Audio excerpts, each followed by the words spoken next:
All right, hello everyone, it's silverkyle, and today we're going to be going over everything that I picked up in the month of July 2023. And I've also been kind of absent for this month. I only released a few videos. It's just been a very busy summer, starting in June until now. And not in a negative way, very positive. Work has been a little bit busy, but for the most part, a lot of positive things, some vacation. I went to a wedding on the East Coast for my stepbrother in June. My brother, who lives out west, came over for that as well. And then my brother came down again in July because my uncle from Germany was visiting Canada. So a lot of family events. Saw my brother twice in 2 months, which is a rarity. And that's great because he's my best friend. Speaking of my brother, he's getting married in October. So I'll be going to the West Coast at that point in time. So a lot of positive things. And I hope everybody else's summer is going quite well. But it just means that it's a little bit harder to do videos. But I do want to get back into the groove. I do love doing this. It's just I've been very busy. So let's dive into what I have in the past month. We've got some video games, some books, some movies, just a lot of, and some omnibus, obviously. So I don't think I talked about this because I think I got this in July. I might have got this at the end of June. If you've already seen this before, here is Oceanhorn 2 Knights of the Lost Realm. So I have the first Oceanhorn, and this is by Limited Run Games. And for the physical copy, obviously. I have the first one, and the first one is kind of like a top-down Zelda clone, essentially, and this is more of the third-person perspective Zelda game. So it's really cool that they both have these they're an homage to Zelda, and they went with both aspects. I really like that they started small for the first one, and then they went into the third person, because this is awesome stuff here. I don't know if I can get it to... I can't get it to focus, but trust me on that one.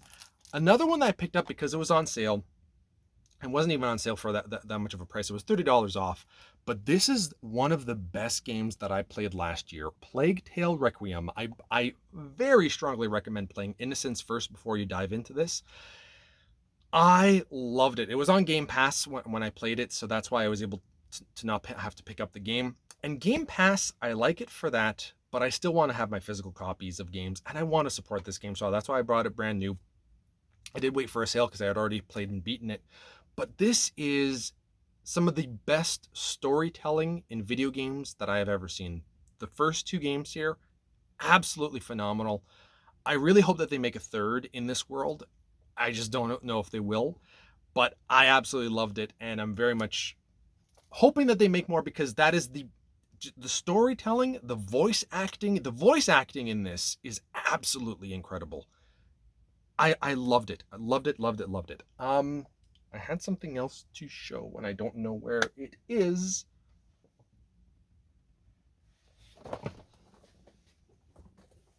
Just because I could see, I have it in my room, but I did pick up the Razer Black Shark V2 headset because my Steel series was dying. The cord just I was just having a lot of problems with it, and I've tried it a few times. It's okay. I wouldn't say that it's the best. I think I preferred the feel of the Steel series. The Steel series also had just like the regular plug-in was just like a line, and this one has like an end to it, and it just gets in the way a little bit when I'm playing with my controller. I really should just get a wireless headset, but I decided not to. I think that that's going to be my next one. And in a few years from now, I think I will finally try out a wireless one and just charge it up all the time. First world problems, but when you have so many things to charge at night or every week because you want to have a hobby, it just seems as though that rechargeable batteries is a much better alternative. That's what I use for my controllers, rechargeable batteries, because then I just, as soon as they die, I swap them out and I put 2 into the rechargeable battery charger, and then I know I'm good until the ones that I have in my controller die. Love that, and it's just, I'm not having to buy new batteries all the time. Anyway, that's enough about the rant, but that's essentially what's been going on there. So when I picked up a Plague Tale, and I think the Razer as well, I got them for like half or $30 off for Plague Tale. I think these were close to half off, and I can't even remember how much they are.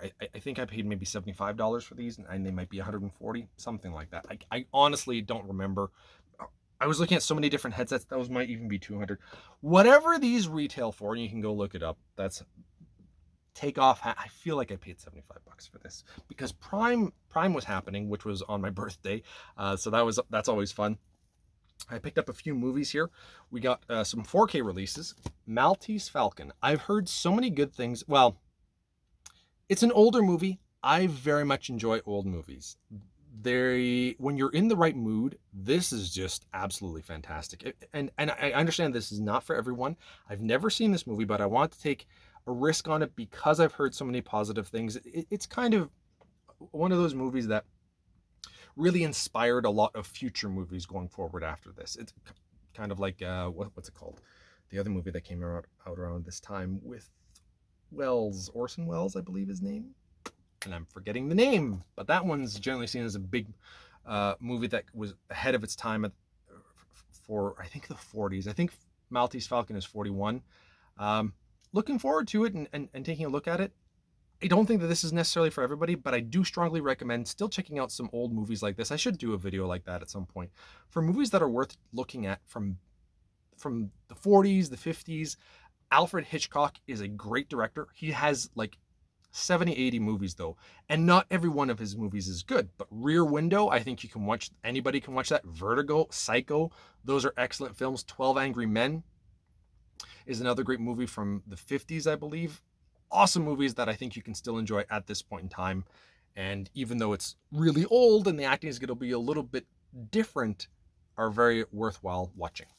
Another movie from the 90s that I think anybody can enjoy is The Shawshank Redemption, which is, I did not know for the longest time that this is from Stephen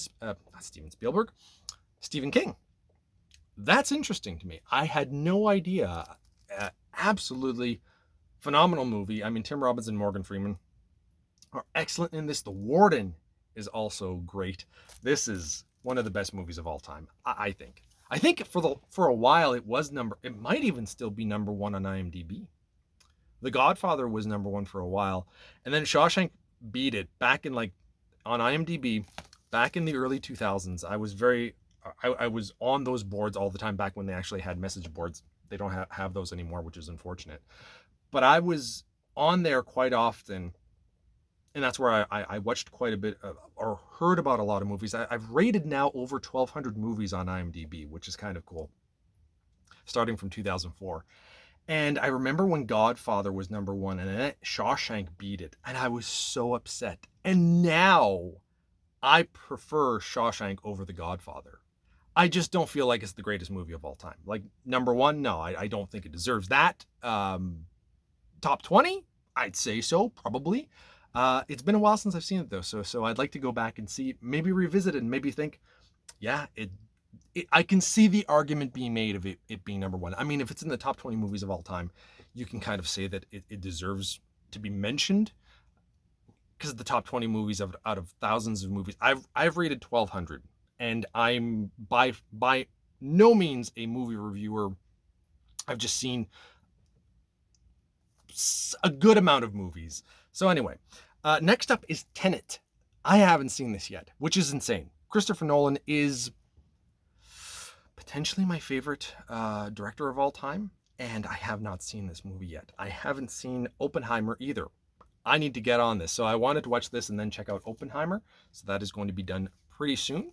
And the last one that I picked up here, and all of these were, I don't know, $15, $20, give or take. The other one here is Doctor Strange Multiverse of Madness. I kind of do want to have all the MCU movies, excuse me, in 4K, even though not necessarily all of them deserve to be bought, and especially not in 4K. But if I'm going to buy them, I would like to get them in 4K. And Doctor Strange, while Phase 4 was by far the weakest phase that we have ever had in the MCU, really, I only think that one movie is worthwhile, and that would be Spider-Man No Way Home. This is as close as it gets afterwards. I think that it was the first Doctor Strange was excellent, one of the top 10 MCU movies. This is more in the middle, but a strong contender for Phase 4, because Phase 4 was just absolute garbage. I hated Phase 4. That can be another video at some point in time. Now let's get into some books. I've got two omnibus at the very end here, but there was also a sale that Indigo was having where a bunch of their books were on sale. One that I literally just got a few days ago, and I really want to dive into this. I'm hoping to start this in August, and that is Everyone Here Is Lying by Sherry Lapina. I really enjoy her novels. I've read almost all of them. There's only one that I haven't read, and I do have it. I just haven't read it yet, but pretty much she releases a book every year. She didn't release one, I think last year it was, but very much enjoy her thriller novels. Another one that I picked up that just came out as well. I think this was like this week I got Sherry Lapina, or in the past week I got the Sherry Lapina novel and this Dungeons and Dragons novel, which is from Dragonlance, Dragons of Fate, which is the sequel to Dragons of Deception or something. Yeah, Volume 2 of the Dragonlance Destinies.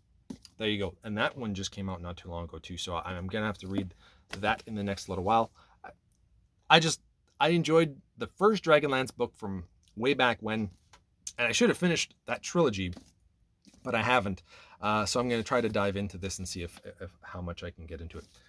Speaking of Stephen King from Shawshank Redemption, I did pick up Billy Summers. I've heard that they're wanting to make a movie out of this, and it would include Leonardo DiCaprio. So that has me interested right away. I do want to read every Stephen King novel, although I've only read one, and that would be Carrie. I've got about 10 years worth of books to read from Stephen King. If I read, I think it was like 7 novels, six or 7 novels a year. Yeah, this might take me 20 years. Next one that I picked up came out earlier this year, and that is or just a few months ago, The Only One Left by Riley Sager. I read, what was it? It's right there. The House Across the Lake. And I loved that. It is not your typical thriller mystery novel. That is there, but there's more to it than just that. And that might take people out of the genre. So I don't necessarily know if I recommend The House Across the Lake if you're looking for a by the book and tropes mystery thriller novel. They add something else in there that changes things, and I can't explain what that is without you reading it. And I am assuming that he might do that in this as well. So I don't know. I'm very much looking forward to this though, because I really did enjoy it. And once I read it, and I was like, oh, I kind of wanted more of that. But it's not your typical thriller mystery novel. It's hard to explain without going into spoilers. And then I picked up, there might be more. Did I only get these two? I thought I got a bit more. Maybe I didn't. I ended up getting, no, it was just these two. I ended up getting Iron Gold and Dark Age by Pierce Brown, which is part of the Red Rising series. These are books 4 and 5, technically, which is a different trilogy. I haven't even read the first one, but I don't know why I picked these up, because they were on sale, and I'm a sucker for sales. I really got to start having a better control of that, but I don't. And now let's get into the omnibus. I'm just going to make some room because I've got like a ton of books here. There, that should do the trick. Did an overview for this, and that is Superior Spider-Man. I've heard that some people are starting to read this and absolutely loving it, calling it probably one of the better, if not the number one, definitely contender of the year for the best omnibus released this year. And I kind of want to jump into it, but I like going by order of things. And I have read up to, I was reading the issues before this, back when they were released like 10 years ago. So I have the build up towards this. And they do include 698, 699, and 700s, and you can dive right into that. So I might actually read this year, just because I've heard so many good things about it. And I've been looking forward to this for quite a while as well. So we'll see.